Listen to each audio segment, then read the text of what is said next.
This is a true crime podcast. It contains adult themes and content and may not be suitable for all listeners.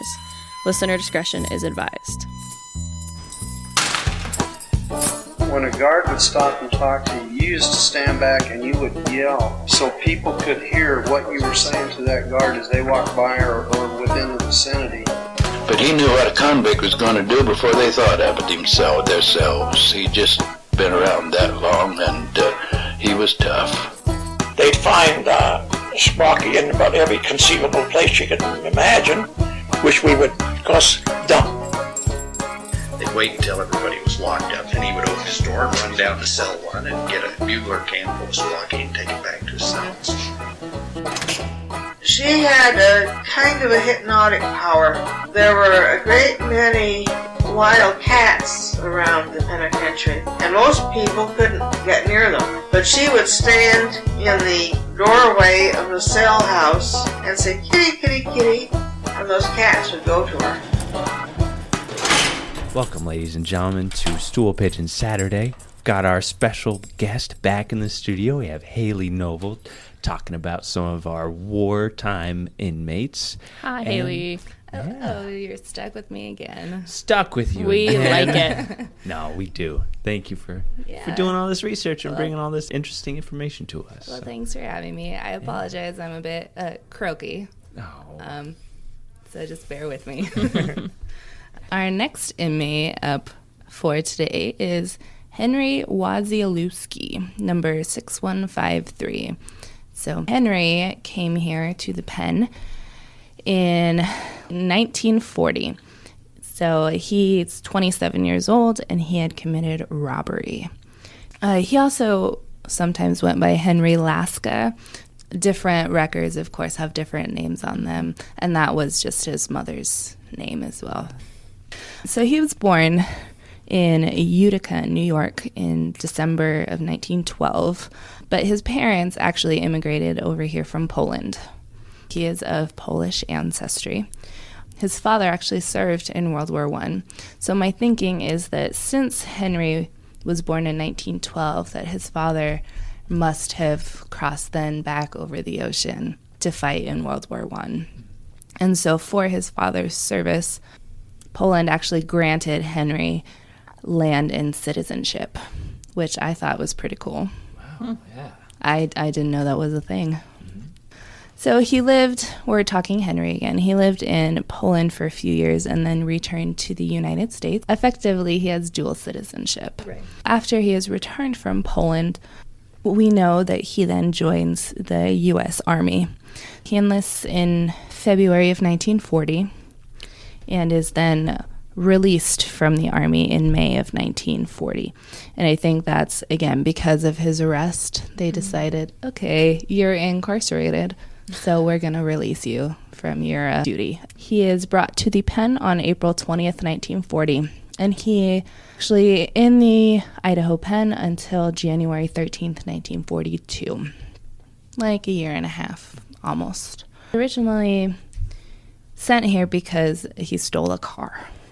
So he was stationed at Fort McDowell in Arizona, and then he and a buddy decided to go AWOL and hitchhike through Utah and Idaho. Not quite sure what the ultimate goal was, but apparently they thought it was a good idea. Well, hitchhiking is an easy way to not get traced. Skye You don't- speaking through experience. Yes. Tickets and I mean, since they were stationed there, I'm also thinking that maybe they didn't want to steal an Army vehicle. please don't hitchhike. Yes. It is the easiest way to get killed. Yeah.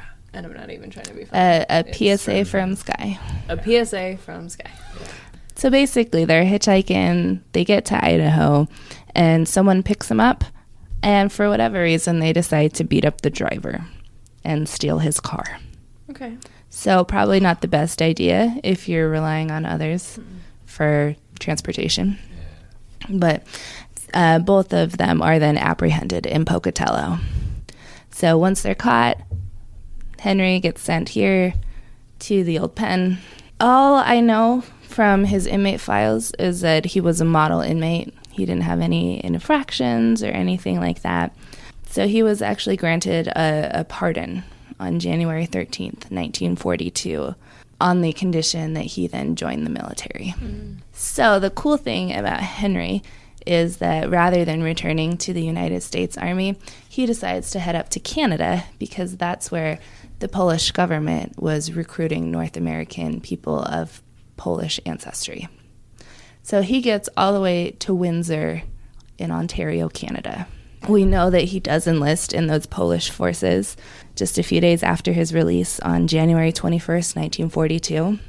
After that, it's a little hazy. I don't know if he really went anywhere after that. I'm going to talk more about the Polish forces in Canada here in a minute.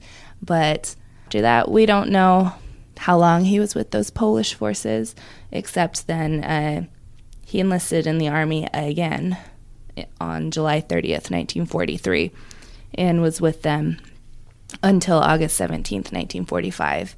And that second enlistment, he enlisted in Washington. And that's in the United States Army? Yeah. Okay. So somehow he got from Canada over to Washington State. In that gap, I'm not really sure. Let's see, it's about a year and a half from when he enlisted up in Canada in January 42 to his second enlistment in July 43. During that time, it's a little hazy. I don't know entirely what happened. Ultimately, we know that he did survive the war. He was released again in August 1945, and we know that he did come back to Washington and lived in Seattle, particularly. He died February 17th, 1996. I don't know of what, but fairly long life. So he survived the war, but as I was doing research on this guy, I'm like, what? Polish forces in Canada? Yeah. I had no idea about this.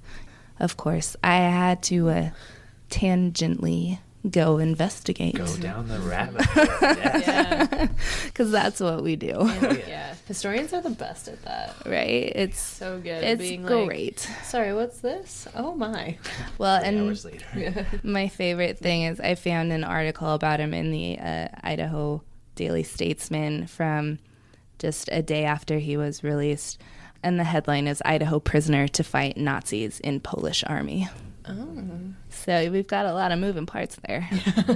So based on this article, it kind of makes it sound like he is allowed to go and do that. Like, it's not that he got released and said, like, oh, of course I'll join the U.S. Army, and then, like, hightailed it up to Canada. Like, No. He got permission. He got permission. He discussed wanting to go to Canada to join the Polish forces before his release. The conditions of his release are that he go to Canada and enlist. Okay. The prison administration knew what was going on, that he wanted to do this. And so I think, a lot of people don't necessarily know about this. And when I was looking through my different sources and things, I guess we don't always understand what happens to a country's government once it's invaded. Mm-hmm. And especially during World War II, where you have so many moving parts, so many different borders that are happening, where got the Germans who decide to annex Czechoslovakia, and of course are subsequently occupied by German forces. So then the Czechoslovak government flees and goes, they have to operate elsewhere. So first they went to Paris and then London, and they're led by Edvard Beneš. And they're basically coordinating these guerrilla tactics for the Czech resistance. There is this underground movement to, try to do everything you can to oppose the German forces without outright, Of course. Meeting them in the street. Well, same thing with France. A lot more people know about that, where that situation's a little bit different because with the German invasion of France, then the Germans install the puppet government there in Vichy, France. So rather than the capital being in Paris, they move it down to Vichy. And they do install a French kind of president as the head, Philippe Pétain. But people know that the Vichy government, it's a German puppet government. So it's not going to necessarily be friendly to France. And you've got then the Free French setting up down in Africa under the leadership of Charles de Gaulle, who later becomes the French president. And so there's all of these other things, and Poland does the same, where their government is taken down. They're invaded on September 1st, 1939, which we're actually coming up on the 80th anniversary of, which is just crazy to me. 80 years. But so the Polish government flees to France, but of course France falls.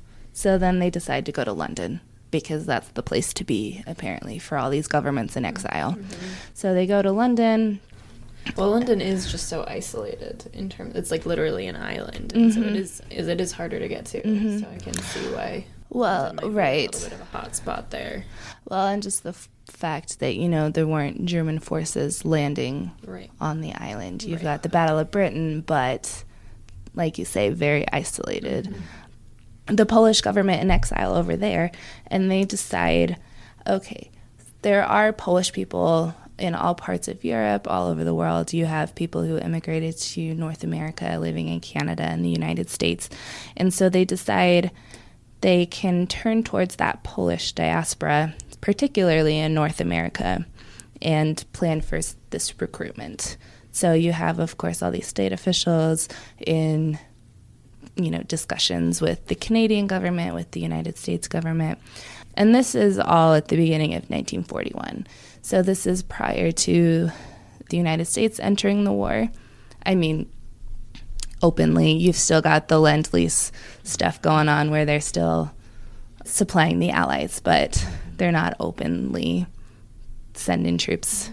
And so you've got this active recruitment campaign going on, asking for these young men here living in America of Polish descent to basically come to Canada, join us up there. We've got this recruitment center set up in Windsor.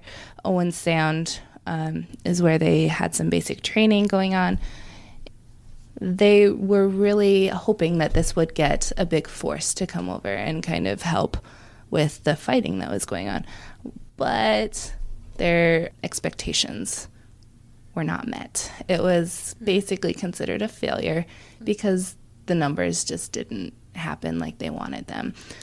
I've got a couple different articles that say by October of 1941, only 1,300 volunteers joined, and that basically in the overall life of this recruitment center, that only 1,250 volunteers showed up total, which is far lower than they were really hoping for. And I think that's why so many people don't know about it. It's because it was such a small effort. And so when you do have the United States entering the war in December of 1941, you see a lot more young Polish Americans joining the United States Army instead. I was going to say, because you, like, even if I was of a Polish descent, I would not want to get involved in that war.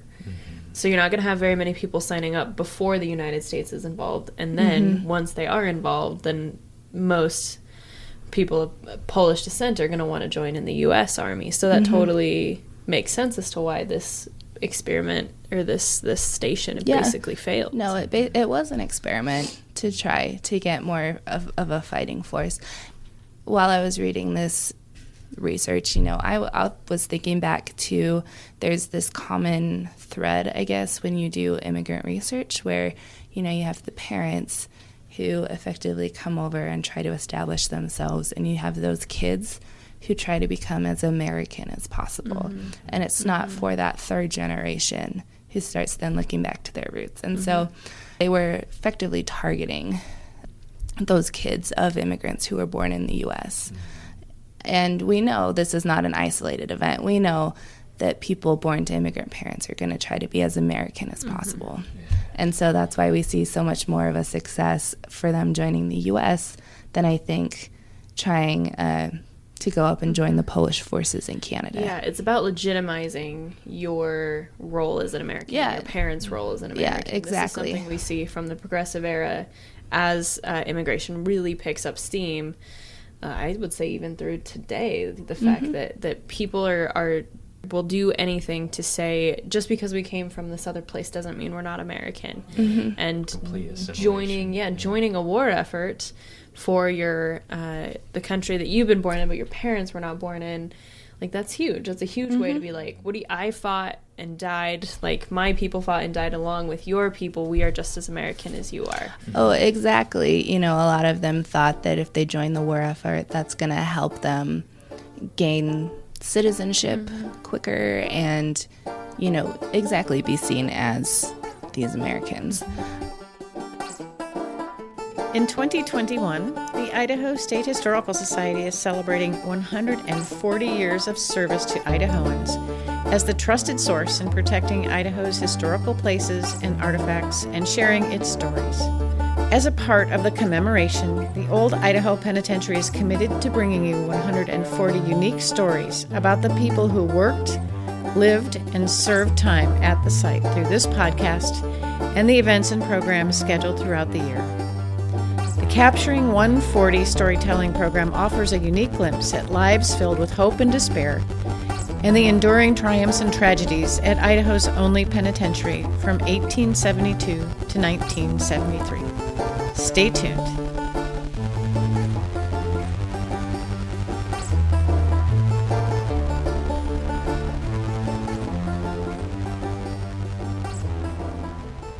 Overall, this whole recruitment campaign was seen as a failure. There is one article that mentions really the only evidence that this ever happened is there was a tree in Owen Sound today. It's a beech tree along the Bruce Trail where an unknown Polish soldier carved into the tree words to the Polish national anthem. And so kind of this whole subject was then reopened in recent years because of this whole carving, whereas it had been forgotten before. So just kind of a side story. And that's cool. Right? To find this carving in a tree. You guys are wondering why history is important. Because it is. That's why. Well, and I think a lot of people too, because Poland has such a complicated history, where even after the war, the government continued to be in exile, because you see the rise in communist Poland, its position behind the Iron Curtain, and all of those complications. The same Polish government that fled stays in London until 1990, and it doesn't go back until the first non-communist president of Poland is elected in that same year, 1990. That's crazy. So, govern your country from literally a completely different country? Well, and in those years, they weren't completely governing. They were annexing part of Germany. The Soviets came in and annexed part of Poland. You've got all of the complications with the USSR and all of that to add to it, which I just didn't want to get into too much of because it's just so mind-boggling. So anyways, Poland recruited forces up in Ontario, which I had no idea. I did not either. Very cool. Very they had cool. One of the recruits come right out of this joint here. Yeah, and so just to think of this guy from the Idaho State Pen somehow heard about that and decided, I'm going to do my duty. Go join the Polish forces in Canada. And then my guess is that when that ultimately failed, then he decided to join the U.S. Army. So we know that some of them, there were numbers that did go up there and succeed, and they were trained in Canada and then sent over to Great Britain because we do have Polish forces basically joining these other allied units where Poland formed the first Polish Corps in the West, and they regrouped up in Scotland and were under Scottish command in the British Army. And then we know there was the Polish Second Corps, which went on to fight in Italy as part of the British Eighth Army. So we know that there were those that did make up part of the Polish fighting force. But my guess is that Henry was never part of that fighting force. Maybe went up there, was trained a little bit, but then since he is joining the U.S. Army again in July 1943, we have a gap, so we don't know for sure, but my thought is that he never left North America. Wow. Interesting. Wow. How did he hear about this? Exactly. So, broadcast, advertisements in the newspaper. I mean, a letter from a family member. Right. Yeah, it might have been letters. Some of my articles write that, you had these community organizations where, there was the Polish American clubs and things like that, where really the Polish Soldier Society in Canada, where you have these organizations and the high officials in the Polish government was targeting these organizations to kind of get the word out. Where you have these smaller communities, you know, they particularly talk about in like Chicago and New York, and where, you know, the big population is going to be located, about getting basically this advertising out to the youth in those communities. Very cool. Dang, nice work, Hayley. That's a thank fun you. Story. Took us all around the world. Right, which is why I love history so much. All these tangents. For sure. Yep. Yep. Yep. That's all I have to say about that. All right. Anything All else right. you want to say about this? No, just, you know, thanks for having me. I love that we get to talk about cool stuff. Yeah, me too. This is so cool. All right, well, do your own time. Do your own number. Yay. See you next week. If you enjoyed Behind Gray Walls, please rate, review, and subscribe on your favorite podcast app so you never miss an episode. Not only do we get to hear your feedback about the show, but it helps others find us as well. If you're interested in finding out more about the podcast and to see mugshots of the inmates featured in today's episode, follow our Facebook group at Behind Gray Walls Podcast. And new this season, we have a podcast Instagram as well.